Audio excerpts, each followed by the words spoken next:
আসসালামু আলাইকুম প্রিয় দর্শক। আজকে আমি তিনটা জরিপ নিয়ে কথা বলবো। আমি আগেও বলেছি যে জরিপে যে ফল হয় সেটা আমি ওভাবে গুরুত্ব দিই না, শুরুতে আমি বলে নিচ্ছি। এবং আমি এটাও বলেছি যে জরিপটা নির্ভর করে কোন প্ল্যাটফর্মে জরিপটা করা হচ্ছে তার উপর। এবং আমি এটাও মনে করি আমাদের দেশে যে জরিপগুলো হয়, যে বিভিন্ন মানুষের বাড়ি বাড়ি যে ফিজিক্যালি লোকের সঙ্গে আলাপ করে, এগুলো গ্রহণযোগ্যতা খুবই কম। এগুলোর চেয়ে অনলাইন জরিপের গুরুত্ব আমার কাছে বেশি মনে হয়। কারণ যখন আপনার কাছে এসে কেউ জিজ্ঞাসা করবে আপনি কাকে ভোট দিবেন, আপনি কিন্তু বলতে চাইবেন না, কারণ আপনার একটা পরিচয় আছে, লোকে আপনার পরিচয় জানে। আপনি ভাববেন আমার পরিচয় দিয়ে কথা বললে আমি হয়তো পরবর্তীতে ঝামেলায় পড়তে পারি, এ কারণে আপনি বলবেন না, কেউ বলে না, বলতে চায় না। কাজেই যখন জনে জনে যে কেউ জরিপ করে, আমি এই জরিপগুলো খুব একটা গুরুত্ব দিই না, যদিও আমাদের ট্র্যাডিশনাল পত্রিকাগুলো সেগুলো নিয়ে বেশ হইচই ফেলে দেয়। টেলিফোনে যে জরিপগুলো করা হয় সেগুলিও গুরুত্বহীন, কারণ সেখানে আবার ওই লোকটার টেলিফোন নাম্বারটা থেকে যায়, এটাও ঝামেলা আছে। সবচেয়ে ভালো অনলাইন জরিপ, সেই জরিপগুলো আমি করি মাঝে মাঝে, আমার এখানে করি, এবং আরও অনেকেই এই অনলাইন জরিপ করে, পত্রিকাগুলিও করে, অনেক ইউটিউবাররা করেন, আমিও করি। ধরেন একটা জরিপ, যিনি নাকি মনে করেন বিএনপির লোক, বিএনপির সঙ্গে সে যদি জরিপ করে, সেখানে বিএনপির ভোট বেশি আসবে। যদি আপনার জামাতের যারা করে তাদের ওখানে জামাতের ভোট বেশি আসবে, যদি আওয়ামী লীগের কেউ করে তার এখানে আওয়ামী লীগের ভোট বেশি আসবে। তো আমার এখানে জরিপগুলো যে খুব একটা অ্যাকুরেট হয় সেটা কিন্তু আমি মনে করি না। কেন মনে করি না সেটাও বলি। আমার এখানে ইদানিং আমার কেন যেন মনে হয়, অনেকে বলেও বটে যে আওয়ামী লীগের লোকজন একটু ভিড় আমার এখানে বেশি করে, কিন্তু এটা কিন্তু তার মানে কিন্তু এই নয় যে আমি নিজে আওয়ামী লীগ করি। আমি আবারও বলছি, যারা আমার এখানে ভিড় করেন যে আওয়ামী লীগের বন্ধুরা, তাদেরকেও বলি, ভাই আমি কিন্তু আওয়ামী লীগ করি না। এবং আমার ধারণা ওনারাও এটা জানেন যে আমি আওয়ামী লীগ করি না, আমি কোনো দলই করি না। এটা হলো রিয়েলিটি। আমি সব দলেরই সমালোচনা করি, সব দলেরই প্রশংসা করি। ভালো পেলে প্রশংসা, মন্দ পেলে সমালোচনা। এটা কোন দল, কে নেতা, আমি ওদিকে তাকাই না। যাই হোক, এত বড় ভূমিকার দরকার নেই। আমি মূল পয়েন্টে আসে, আমার মনে হয় এই জরিপটা আপনাদেরকে একটু আগ্রহী করে তুলবে, যে জিনিসটা আমি বলতে চাচ্ছি। আমি একটা বিষয় নিয়ে তিনটা জরিপ করেছি পরপর 3 দিন, গত পরশু, গতকাল এবং আজকে, পরপর 3 দিন, কিন্তু মাথায় রাখবেন। এবং মূল বিষয়টা হলো যে আপনি কাকে ভোট দিবেন, যদি এখন নির্বাচন হয় আপনি কাকে ভোট দিবেন, এই হলো প্রশ্ন।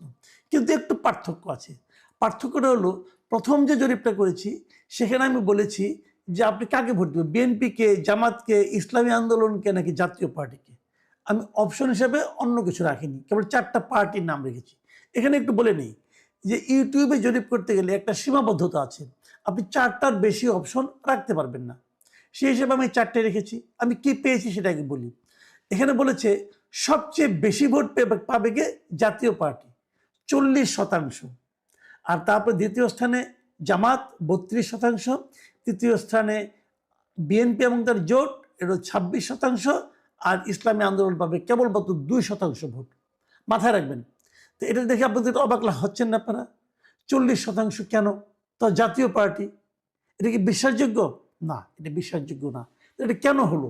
তখন এই জরিপটাতে আমি 2 দিন আগে দিয়েছি, এখানে মাত্র 20,000 ভোট পড়েছে গত 2 দিনে, 48 ঘন্টায় সময়ের মধ্যে।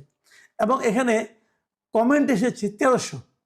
এই 1300 কমেন্ট যদি আপনি পড়েন তাহলে আপনি বুঝতে পারবেন ঘটনাটা কি। এখানে সবাই বলেছে যে আরও অন্ততপক্ষে একটা অপশন থাকা উচিত ছিল। সেই অপশনটা কি? যে আমি ভোটই দিতে যাব না। এই অপশনটা আপনারা রাখেননি কেন?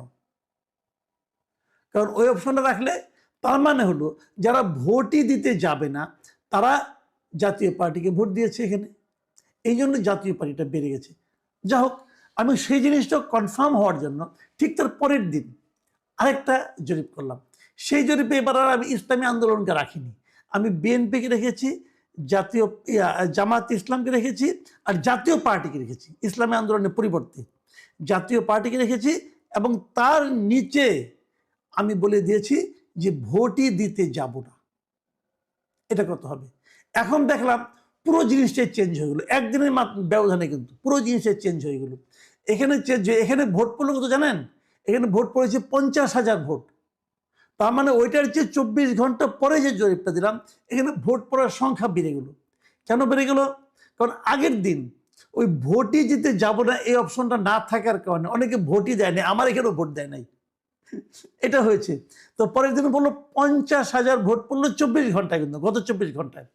এবং সেখানে দেখেন রেজাল্টে কি এসেছে, এখানে বিএনপি এবং তার জোটকে দিয়েছে 17%, মানে এটা কিন্তু কমে গেল। আগের বার ছিল 26%, এবার সেখান থেকে কমে যে 9% কমে হলো 17% লোক তারা বিএনপি এবং তার জোটকে ভোট দেবে। আর জামাতকে ভোট দেবে 31%। এটা কিন্তু খুব একটা কমেনি। জামাতকে আগে দিয়েছিল 32, এবার আসলো 31। আর জাতীয় পার্টিকে 3%, আর ভোটই দিতে যাব না এটা দাঁড়ালো 49%। তাহলে ওই যে আমি একটু আগে বলেছিলাম যে আমার এখানে আওয়ামী লীগের লোকজন একটু ভিড় করে বোধহয় ইদানিং, তো সে কারণে আমার যেটা ধারণা, এই যে বিএনপি 26 থেকে 17 হয়ে গেল, এটা কমলো কেন? এটা কমলো হলো আওয়ামী লীগের কিছু ভোট হয়তো বিএনপিতে যেত। যেহেতু এখানে আওয়ামী লীগের ভোটই দিতে যাব না এই অপশনটা আছে, অতএব লোকে এখানে যখন দিয়েছে তখন ওইখান থেকে 9% লোক, বিএনপি থেকে 9% লোক এখানে এসে ভোট দিয়েছে।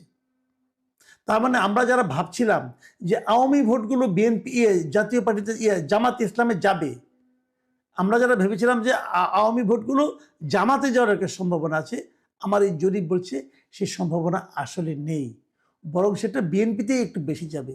আর জামাতের কমেছে মাত্র 1%। কারণটা হলো জামাতের ওই 1% লোক জামাত নয়, কিন্তু জামাতকে ভোট দিত। জামাতের ভোটটা কিন্তু একটা স্ট্যাটিক অবস্থায় আছে। আচ্ছা, আর জাতীয় পার্টিতে ভোট কত? অনলি 3%। আগের বার ছিল 40%, সেখান থেকে কমে হলো 3%। মানেটা কি? মানে জাতীয় পার্টির নিজস্ব কোনো ভোট নাই। যদি তারা কিছু পায় সেটা আওয়ামী লীগের লোকের ভোটই পাবে, আর কারো ভোট পাবে না। আসেন এরপরে সবচেয়ে ইন্টারেস্টিং পয়েন্টটাতে আসি। আজকে সকালে 10টার দিকে আমি আরেকটা জরিপ দিয়েছি একই রকম, কিন্তু এখানেও অপশন একটা চেঞ্জ করে দিয়েছি। সেই অপশনটা ভোটই দিতে যাব না এটা বাদ দিয়েছি। এটা বাদ দিয়ে আমি বলেছি যে ধরা যাক হাইপোথেটিক্যালি আপনি ধরেন এবার যদি আওয়ামী লীগ ইলেকশন করতে পারত, কথার কথা আমার প্রশ্নটা এরকম ছিল, যদি আওয়ামী লীগ এখন নির্বাচনে থাকতো তাহলে আপনি কাকে ভোট দিতেন? এই হলো আমার প্রশ্ন। আওয়ামী লীগ তো নির্বাচনে নাই, কাজে এটা হয়তো অর্থহীন জরিপ হতে পারে, কিন্তু আমি সেই সম্ভাবনাটা বুঝতে চেয়েছি যে আসলে আওয়ামী লীগের কয়জন। এখানে 32,000 ভোট পড়েছে 8 ঘন্টায়, প্রথম 8 ঘন্টায়। তার মানে যে হারে পড়ছে এটা হয়তো ওর চেয়েও বেশি ভোট এখানে পড়বে। মানে আওয়ামী লীগ নির্বাচনে থাকলে আসলে বেশি লোক নির্বাচনে ভোট দিতে যেত। এখানে ভোটের হারটা কি? বিএনপির ভোট কিন্তু আগের সেই 17 থেকে আরো 3% কমে গেছে, এখানে এসেছে 14%। জামায়াতের ভোটে এবার অনেক কমে গেছে, এবার 31 থেকে কমে হয়েছে 20%। ভাবেন একবার, তাহলে জামাতে কিছু ভোট পেত আওয়ামী লীগের, আর আওয়ামী লীগের ভোট কত? 62%। আর এই 3 দলের কোনোটাকেই ভোট দেবে না এমন লোক হলো 4%। এরা হয়তো ইসলামী আন্দোলন এদের এখানে যাবে। তাহলে এখান থেকে আমরা কি দেখলাম, যে তাহলে আওয়ামী লীগ ভোট পেতে কত? 62%। তো যেহেতু আওয়ামী লীগ নির্বাচনে নাই, কাজে এটা নিয়ে আনন্দিত হওয়ারও কিছু নাই। হ্যাঁ, কিন্তু আমি বলতে চাচ্ছি হয়তো আমার এখানে আওয়ামী লীগের লোকজন বেশি 80 তারিখ ভর করছে, যেহেতু ধরে নিচ্ছি, কাজে তারা সবাই এই 62-র মধ্যে আছে। আর বাকি রকম এখন আপনি বলবেন যে অন্যরা নাই কেন, অন্যরা আমার এখানে এতটা ভিড় করে না কেন? অন্যরাও করে, অনেক করে, লোক তো অনেক। আপনি ভাবেন যদি 32% হয়, যদি 32,000 ভোট পড়ে, তার 20% কিন্তু কম না, প্রায় 6,400। 6,400 আমার এখানে যারা দেখেন তাদের মধ্যে 6,400 জন যদি জামাতকে ভোট দেয়, এটা একদম কম ফিগার না। এই ফিগারটাকে একদম আপনি অবহেলা করেন না, এটা অনেক বড় ফিগার। কিন্তু এখানে যে জিনিসটা হয় কি, এই যে একটা ক্যারেক্টার আছে, আমি দেখেছি ইউটিউবে অনেক দিন থেকে, যে ইউটিউবের ক্যারেক্টারটা হলো যারা একটু বিপদে থাকে তারা সোশ্যাল মিডিয়ায় বেশি নির্ভর করে। যেমন আগে করতো সেটা বিএনপি অথবা জামাত, এখন করে আওয়ামী লীগ। আর যারা একটু লুটপাট এবং নানা রকম ধান্দায় ব্যস্ত থাকে তারা একেবারেই দেখে না, যেটা আগে আওয়ামী লীগ দেখতো না, এখন বিএনপি দেখে না, তারা এখন অন্য কাজে ব্যস্ত। আর জামাতের যারা লোক, তারা আগেও ডেডিকেটেড, এখনও ডেডিকেটেড, তারা খুবই সিরিয়াস, তারা সিরিয়াস ভঙ্গিতে থাকে। কিন্তু জামাতের যেটা আছে এটাই, জামাতের এটি সুবিধা, এটি অসুবিধা। অসুবিধা এই কারণে, জামাতের যত কর্মী তত ভোট, জামাতের কিন্তু তার বেশি নাই। আর আওয়ামী লীগ বিএনপির ক্যারেক্টারটা এমন যে কর্মী টর্মী হয়তো কম, কিন্তু ভোট, ফ্লোটিং ভোট সবাই সেখানে পড়ে।